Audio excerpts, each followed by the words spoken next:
Imagine studying your entire life for like the most important exam of your career. Right, the one that makes or breaks everything. Exactly. The clock is ticking down, you're sitting at the desk, your pencils are perfectly sharpened, and then, literally 20 minutes before the proctor says begin, your body just physically shuts down. Oh man, that is brutal.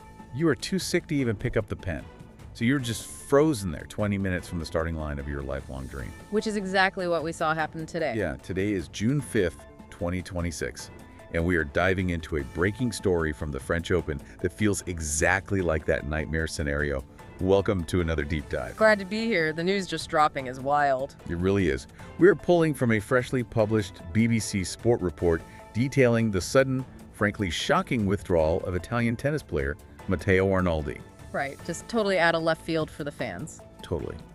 Our mission today is to unpick the devastating timeline of this withdrawal, explore the historic physical toll that basically broke an elite athlete down to the cellular level, and analyze how this last-minute twist radically reshapes Sunday's Roland Garros showpiece. There is so much to unpack with the final now. Oh, for sure. Okay, let's unpack this, because this story is really a masterclass in what happens when human ambition collides with uncompromising biological limits. Yeah, the details from that BBC report paint a picture of incredibly high stakes colliding with a brutally unforgiving schedule. It's the perfect storm. It really is. To fully grasp the magnitude of this, we need to look at the specific context of this match. Matteo Arnaldi is 25 years old, and crucially, he came into this tournament ranked 104th in the world. He was unseeded. Let's clarify what unseeded means for the casual observer. When you watch a tournament bracket, the top players, the seeds get placed strategically so they don't face each other really often. Right, they get protected.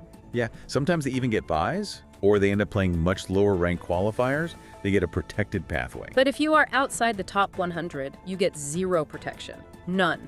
You are thrown into the deep end immediately. You could literally draw the #1 player in the world on day one. Exactly. So for an unseeded player like Arnaldi to fight his way through the bracket to reach a Grand Slam semifinal is a monumental, career-defining achievement. It's insane. It requires beating the statistical odds match after match. And his opponent for this semifinal wasn't a stranger. It was Flavio Cobolli, the world number 14, who is also Arnaldi's good friend and Davis Cup teammate. The Davis Cup being the premier international team event in men's tennis. So they aren't just colleagues on the tour. No, they wear the same national colors. They were literal teammates. Two Italians, two close friends, battling it out for a spot in their very first Grand Slam final. You couldn't script it better. The organizers are thrilled. The broadcasters have their narrative teed up. The match is scheduled for 18:00 British summertime on Court Philippe Chatrier.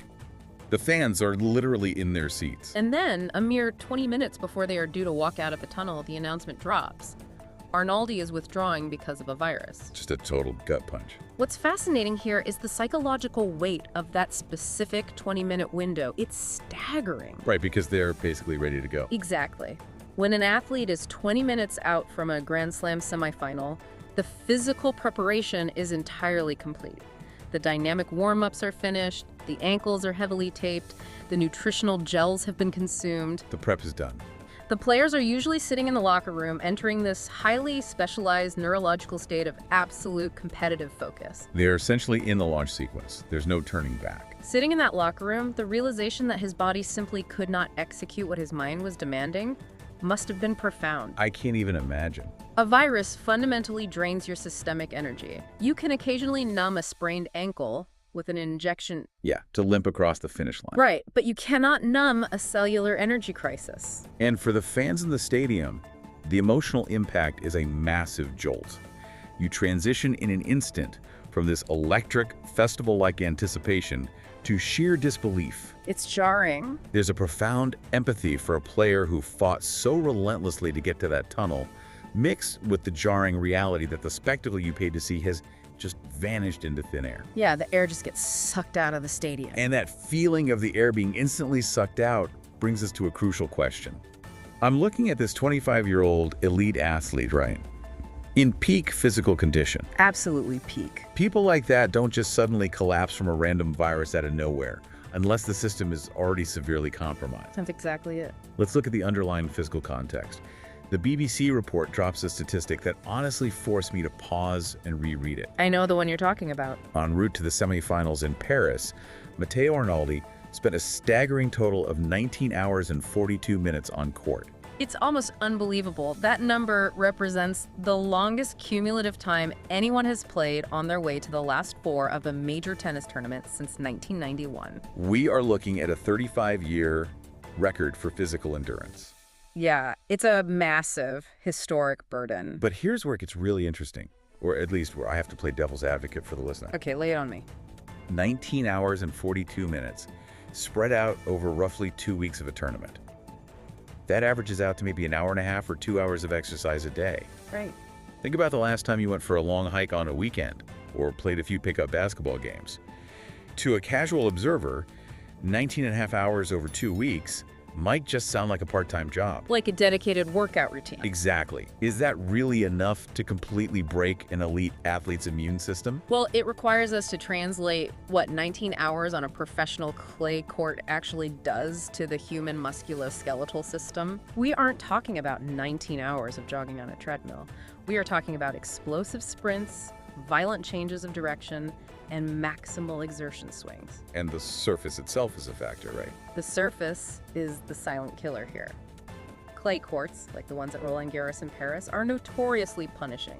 Because clay slows the tennis ball down upon impact, which extends every single rally. The points just drag on and on. The extended rallies are part of it, but the mechanics of movement on clay are entirely different from playing on a hard court or grass. How so? On a hard court, you take a step, you plant your foot, you push off. On clay, you slide into your shots. Right, you see them gliding all the time. That sliding motion forces the leg muscles, specifically the quads and glutes, to act as biological brakes. In physiology, this is called an eccentric muscle contraction, where the muscle is lengthening while under extreme tension. Oh, think about the burning sensation in your legs when you're walking down a very steep hill, trying not to fall forward. Your muscles are constantly braking your body weight. Yes. Perfect example. Now multiply that extreme braking force by hundreds of times per match against the world's heaviest hitters. Ouch. Eccentric contractions cause massive amounts of microscopic tearing in the muscle fibers. And remember Arnaldi's ranking. 104th. Unseeded. Right. Being unseeded meant he wasn't cruising through early rounds. He was likely playing grueling 5-set marathons from day one, fighting his way back from the edge of elimination. So he's taking way more damage. He was accumulating an unprecedented volume of structural muscle damage. This isn't just a fun trivia statistic for the record books. It is a compounding systemic trauma. So by the time he reaches the semifinal, his legs are practically shredded at a microscopic level. Literally shredded. But how does muscle damage translate to getting taken out by a respiratory virus? Like, why does sudden sickness? When an athlete pushes their body to that extreme edge for that prolonged duration, they experience a well-documented phenomenon in sports immunology known as the open window. The open window? Yeah. After intense, prolonged exertion, the body's immune system essentially crashes. The stress hormone cortisol spikes to manage the physical trauma, and the production of vital immune cells drops drastically. So the body goes into a severe triage mode. Precisely. The body has a finite amount of energy. It is pouring every single ounce of its available resources into repairing those torn leg muscles and replenishing its glycogen stores. Glycogen being the fuel. Right, it's the primary carbohydrate fuel stored in the muscles and liver. When those tanks are completely empty, the body prioritizes basic structural repair over immune defense. Leaving the front door wide open for any circulating pathogen. Exactly. So the virus didn't even have to fight its way in.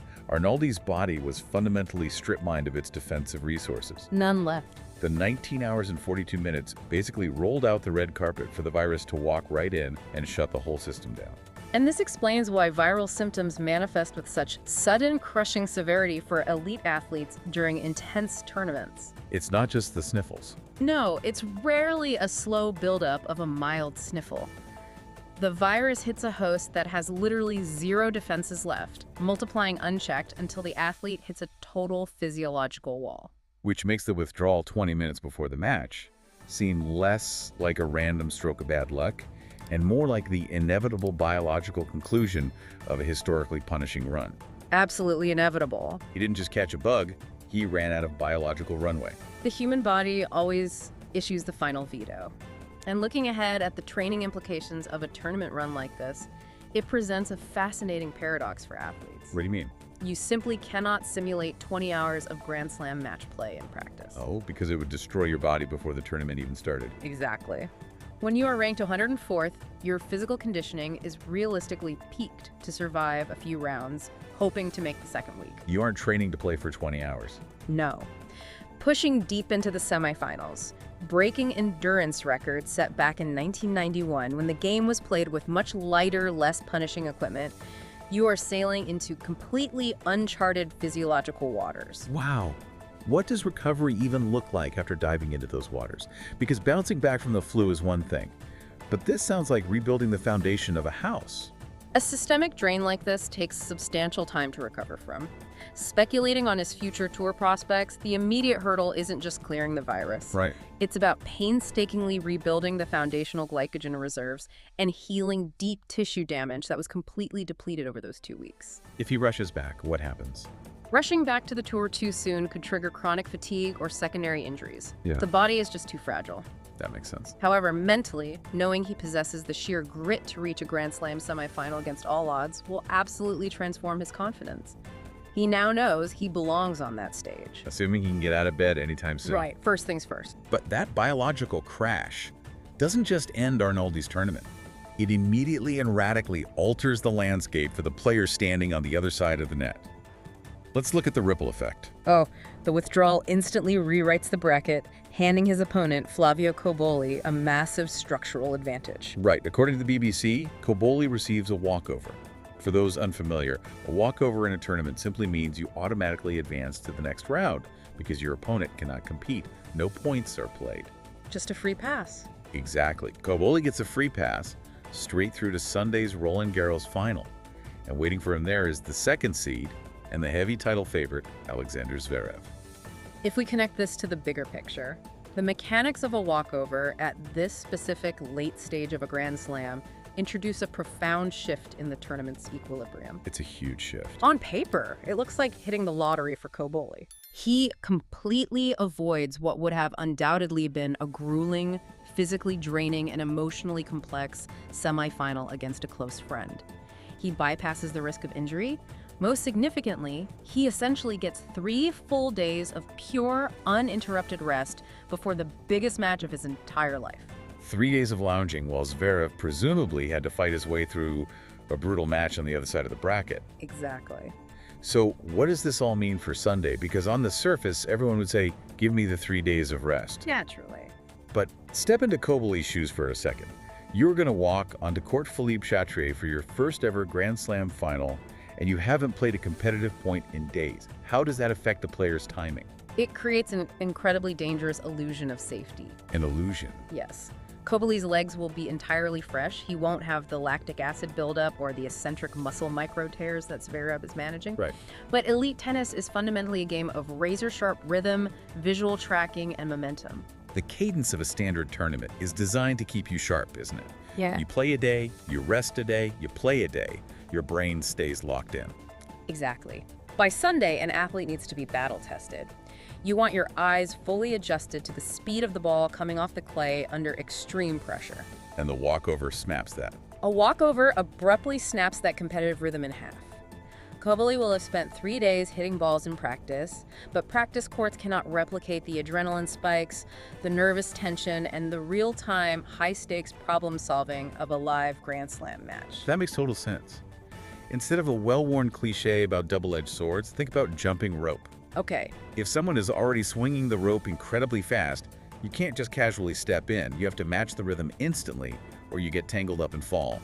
Zverev is already jumping at maximum speed. That is a perfect analogy. Zverev will be operating with immense momentum from his previous victories. Cobolli will be trying to go from a dead stop to sprinting in the opening games of a Grand Slam final. That's a tall order. And Zverev, with his experience as a top seed, will be acutely aware of this.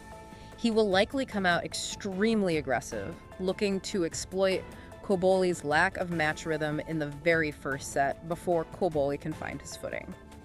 There's also a bizarre psychological component to advancing via a walkover. Cobolli advanced without hitting match point. That's true. He didn't get that euphoric primal scream of victory. to propel him into the championship mindset. He got a polite announcement in the locker room and a handshake. Yeah, that lack of catharsis can create a strange sense of anticlimax. Almost like he didn't earn that final step. There might even be a subtle form of survivor's guilt, considering it was his friend and national teammate who had to suffer the devastating withdrawal. Oh, for sure. When Cobolli steps onto the court against a heavy favorite who is highly accustomed to the pressure of deep tournament runs, Cobolli is going to have to artificially manufacture his own intensity and emotional fire. He doesn't have the momentum of a semifinal win to carry him. Not at all. It is wild to consider how one single viral pathogen attacking one overworked player's immune system can completely re-architect the strategic and psychological landscape of a global sporting event. It really puts things in perspective. We look at these tournament brackets as these solid, inevitable pathways drawn in ink.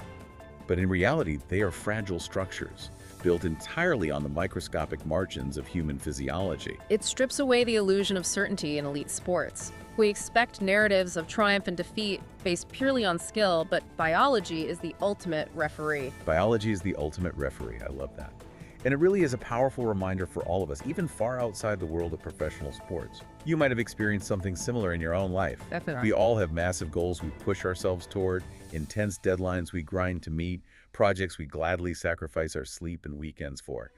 But Arnaldi's story, as devastating as it is to watch unfold, is a stark reminder that our bodies are meticulously keeping the score. Always keeping the score. You can possess all the willpower in the universe, you can grit your teeth, and push through 19 hours and 42 minutes of grueling, eccentric muscle trauma. But the physical ledger always has to balance. At some point, you have to pay the toll. Sometimes, the sheer, unbroken endurance required to reach a massive milestone is the exact thing that drains you of the biological ability to actually cross the finish line. It forces us to look closer at the architecture of the sport itself, leaving us with a lingering, somewhat uncomfortable question. What's that? When an underdog, ranked 104th in the world, is required to accumulate the longest cumulative court time in 35 years just to survive and reach the semifinals, does the very format of a modern Grand Slam fundamentally punish the physical limits of the underdog? That's a fascinating point. Are these tournaments designed to break the unseeded players down mechanically, long before they ever get the chance to face a rested top seed on equal footing? Something for you to mull over the next time you find yourself cheering for an unseeded player making